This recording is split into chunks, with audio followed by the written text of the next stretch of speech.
प्यारे बच्चों, अस्सलाम वालेकुम। आज हम मिकात दूम का सबक नंबर 1 पढ़ रहे हैं, जिसका उन्वान है बुजुर्ग का चराग। बच्चों, इस सबक को पढ़कर हमको अखलाक की अहमियत पता चलती है। अगर एक मुसलमान का अखलाक अच्छा होगा तो गैर मुस्लिम भी उससे मुतासिर होंगे। जिस तरह इस किताब के पहली कहानी में एक बुजुर्ग के अच्छे रवैये और अखलाक से मुतासिर होकर उनका एक पड़ोसी आतिश परस्त मुसलमान हो गया। आतिश परस्त कहते हैं आग की पूजा करने वाले को। यानी हमारे किरदार में सबसे ज़्यादा अहमियत अच्छे अखलाक की है। अगर हम अपने पड़ोसियों और दीगर लोगों से बदमिजाजी और बदअखलाकी से पेश आएंगे तो हमारी किसी अच्छी बात का भी उन पर कोई असर न होगा। इसी तरह अखलाक के बारे में हदीसों से भी अच्छे अखलाक की अहमियत वाज़ेह होती है। बच्चों, अपनी किताब का सफ़ा नंबर 31 खोलिए। अब हम सबक की बुलंद ख्वानी शुरू करते हैं। सबक का नाम है बुजुर्ग का चराग। पुराने ज़माने की बात है कि एक बुजुर्ग के पड़ोस में एक आतिश परस्त यानी आग की पूजा करने वाला रहता था। इसका एक दूध पीता बच्चा था। आतिश परस्त बहुत गरीब आदमी था। वो इतना गरीब था कि रात को चिराग भी न जला सकता था, क्योंकि उसके पास तेल खरीदने के पैसे न थे।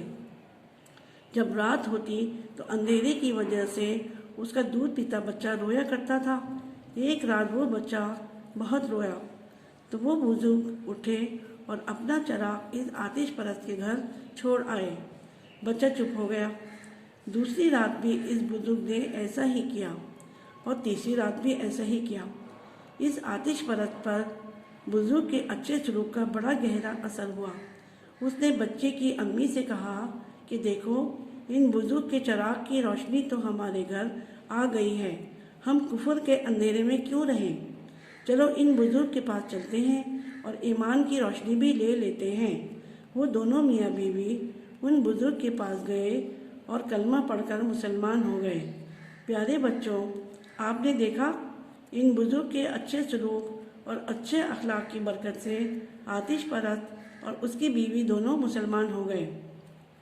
अल्लाह ताला के नेक बंदे अपने पड़ोसियों का बहुत ख्याल रखते थे, उनकी मुश्किलात को दूर करते थे और उनके साथ अच्छे अखलाक से पेश आते थे, क्योंकि हमारे प्यारे नबी सल्लल्लाहु अलैहि वसल्लम ने इरशाद फरमाया कि तुम में से बेहतरीन लोग वो हैं जिनके अखलाक अच्छे हैं।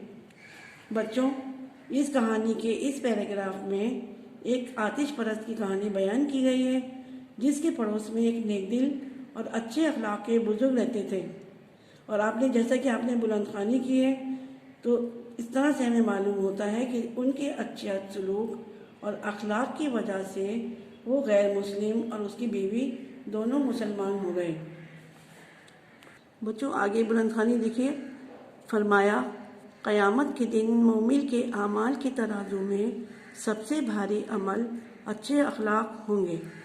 हज़रत अबू हुरैरा रज़ियल्लाहु ताला अन्हु से रिवायत है कि हमारे आका सल्लल्लाहु अलैहि वसल्लम ने फरमाया, क़यामत के दिन मेरे सबसे करीब और सबसे महबूब इंसान वो होगा जिसके अखलाक अच्छे होंगे।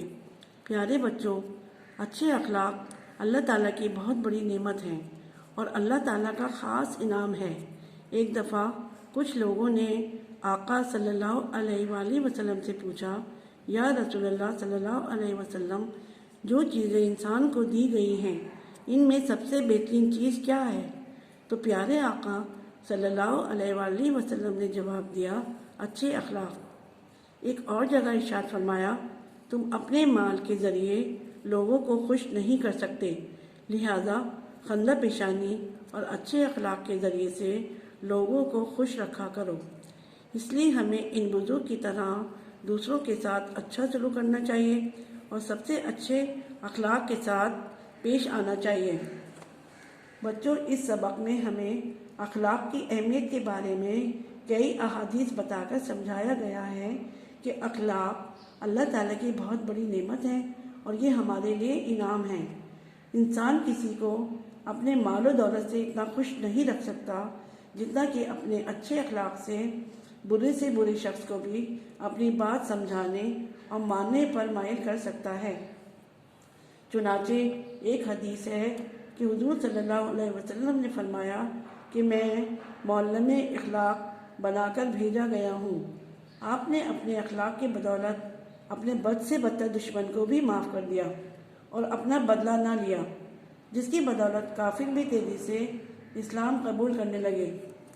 प्यारे बच्चों, आपने ये सबक पढ़ा और ये भी समझा कि किस तरह नेक आमाल और अच्छे अखलाक लोगों पर असरअंदाज होते हैं। बच्चों, उम्मीद है कि आप इन सब बातों पर तवज्जो देंगे और इन पर अमल करके अपना अखलाक बुलंद करने की कोशिश करेंगे। बच्चों, हमारी बुलंद ख्वानी अब ख़त्म होती है। अब हम अपना तहरीरी काम शुरू करेंगे। सबसे पहले एक सफ़े पर, कॉपी के सफ़े पर हेडिंग डालिए बुज़ुर्ग का चराग। उसके बाद अगले सफ़े पर तारीख और दिन लिखिए और उसके बाद उसके नीचे लिखिए मुश्किल अल्फाज। नंबर 1 आतिश परस्त, नंबर 2 चराग, नंबर 3 सुलूक, नंबर 4 असर, नंबर 5 रोशनी, नंबर 6 अंधेरे, नंबर 7 अखलाक, नंबर 8 कलमा, नंबर 9 पड़ोसियों, नंबर 10 मुश्किलात। बच्चों, अगले सफ़े पर सवाल जवाब की हेडिंग डालिए। सवाल नंबर 1 लिखिए, आतिश परस्त किसे कहते हैं? इसका जवाब है, आग की पूजा करने वाले को आतिश परस्त कहते हैं। सवाल नंबर 2 है, आतिश परस्त का बच्चा क्यों रो रहा था? इसका जवाब है, आतिश परस्त का बच्चा रात को अंधेरे की वजह से रो रहा था। सवाल नंबर 3 लिखिए, बच्चे के रोने की वजह से बुजुर्ग ने क्या कहा? इसका जवाब है, बच्चे के रोने पर बुजुर्ग अपना चराग आतिश परस्त के घर छोड़ आए। सवाल नंबर 4 है, बुजुर्ग के अच्छे सलूक का आतिश परस्त पर क्या असर हुआ? इसका जवाब लिखिए, बुजुर्ग के अच्छे सलूक की वजह से आतिश परस्त और उसकी बीवी ने कलमा पढ़कर मुसलमान हो गए। इसका सवाल नंबर 5 है, आपने इस वाक़े से क्या सबक सीखा? इसका जवाब है, हमें इस वाक़े से ये सबक मिलता है कि हमें भी इन बुजुर्ग की तरह दूसरों के साथ अच्छा सलूक करना चाहिए और अच्छे अखलाक के साथ पेश आना चाहिए। सवाल नंबर 6 है, अच्छे अखलाक के बारे में कोई 2 अहादीस तहरीर करें। हदीस मुबारका नंबर 1 है, प्यारे आका सल्लल्लाहु अलैहि वसल्लम ने इरशाद फरमाया, तुम में से बेहतरीन लोग वो हैं जिनके अखलाक अच्छे हैं। हदीस मुबारका नंबर 2 है, नबी करीम सल्लल्लाहु अलैहि वसल्लम ने इरशाद फरमाया, क़यामत के दिन मेरे सबसे करीब और सबसे महबूब इंसान वो होगा जिसके अखलाक अच्छे होंगे। बच्चों, अगले सफ़े पर सवाल लिखिए, दुरुस्त जवाब के आगे डैश यानी सही का निशान और गलत के आगे गलत का निशान लगाना है, लगाएं। नंबर 1 है, एक बुजुर्ग के पड़ोस में एक आतिश परस्त रहता था। बताइए ये जुमला सही है या गलत है? यकीनन सही जुमला है, तो यहाँ क्या लगाएंगे निशान? सही का निशान लगाएंगे। नंबर 2, आतिश परस्त बहुत अमीर आदमी था। इसका जवाब क्या बताएंगे आप? गलत, क्योंकि वो बहुत गरीब आदमी था। नंबर 3, रोशनी की वजह से उसका बच्चा रोया करता था। ये इसका जवाब भी गलत है, यहाँ गलत का निशान लगाएंगे। नंबर 4, बुजुर्ग अपना चूल्हा आतिश परस्त के घर छोड़ आए। चूल्हा छोड़ के आए थे या क्या छोड़ के आए थे? तो ये सही है या गलत आएगा? गलत। नंबर 5, दोनों मियाँ बीवी कलमा पढ़कर मुसलमान हो गए। यकीनन आपको इसका जवाब भी पता होगा कि जुमला सही है, तो सही का निशान लगाना है। नंबर 6, अच्छे अखलाक अल्लाह ताला की बहुत बड़ी नेमत है। यकीनन इसका जवाब भी सही आएगा। अब अगले सफ़े पर सवाल लिखिए, जुमले मुकम्मल करें। नंबर 1, क़यामत के दिन मोमिन के आमाल के तराजू में सबसे भारी अमल डैश लगा हुआ है। यहाँ पर इसका जवाब लिखिए, अच्छे अखलाक होंगे।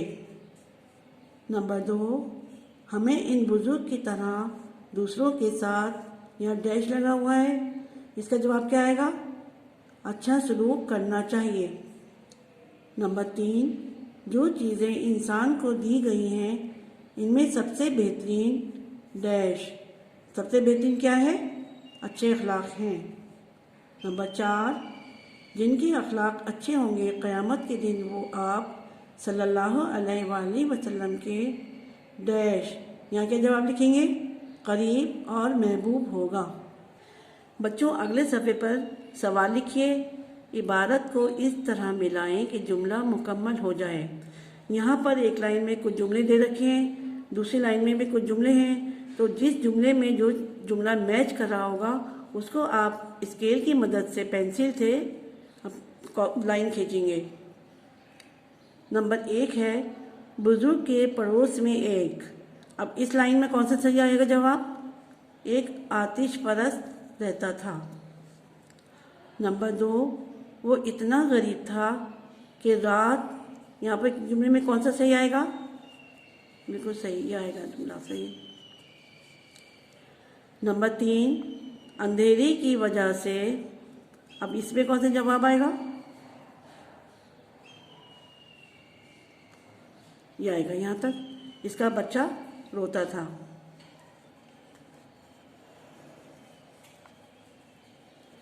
नंबर 4 है, अल्लाह ताला के नेक बंदे, अब इसका जवाब क्या आएगा, यहाँ पर इसका जवाब आएगा इधर, अपने पड़ोसियों का ख्याल रखते थे।